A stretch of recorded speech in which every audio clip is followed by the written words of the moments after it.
एक रात हजरत इब्राहिम अलैहिस्सलाम अपने घर में सुकून से आराम फरमा रहे थे। चारों तरफ गहरा सन्नाटा छाया हुआ था। रात की तारीकी ने पूरी दुनिया को गोया खामोश कर दिया था। उसी मुकद्दस रात हजरत इब्राहिम अलैहिस्सलाम ने एक अजीम ख्वाब देखा। उस ख्वाब में अल्लाह ताला उनसे मुखातिब होकर फरमा रहे थे, ऐ इब्राहिम, मेरी राह में अपनी सबसे अजीज चीज कुर्बान करो।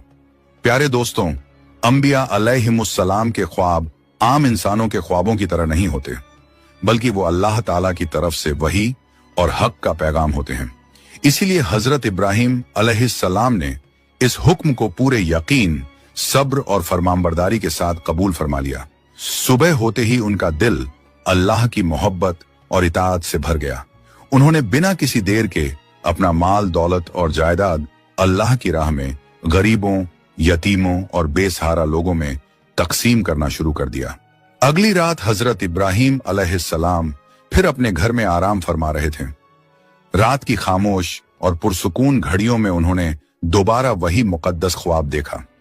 अल्लाह रब्बुल आलमीन फिर उनसे मुखातिब होकर फरमा रहे थे, ऐ इब्राहिम, मेरी राह में अपनी सबसे अजीज चीज कुर्बान करो। सुबह होते ही हजरत इब्राहिम अलैहिस्सलाम ने बिना किसी सोच विचार और ताखीर के अल्लाह ताला की राह में 100 ऊंट कुर्बान कर दिए।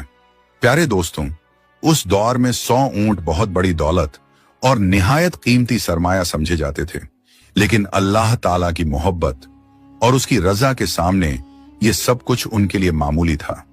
उन्होंने खुशी खुशी सब कुछ अल्लाह की राह में निसार कर दिया, मगर इसके बावजूद वो ख्वाब उन्हें बार बार आता रहा। अब हजरत इब्राहिम अलैहिस्सलाम समझ चुके थे कि अल्लाह ताला उनसे कोई और, उससे भी बड़ी कुर्बानी लेना चाहता है। ऐसी कुर्बानी जो इंसानी मोहब्बत और जज्बात की सबसे बड़ी आजमाइश थी।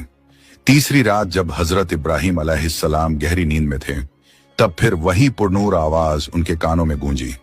इस बार अल्लाह रब्बुल आलमीन ने फरमाया, ऐ इब्राहिम, अपनी सबसे अजीज चीज मेरी राह में कुर्बान करो।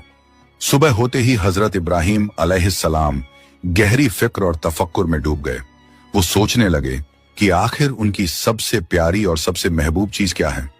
अपना माल और दौलत तो वो पहले ही अल्लाह ताला की राह में लुटा चुके थे, यहां तक कि 100 ऊंट भी कुर्बान कर चुके थे। फिर वो कौन सी नेमत है जो उनके दिल के सबसे ज्यादा करीब है। काफी देर तक गौर व फिक्र करने के बाद आखिर उन्हें एहसास हुआ कि उनकी सबसे अजीज और महबूब हस्ती उनके प्यारे बेटे हजरत इस्माइल अलैहिस्सलाम हैं।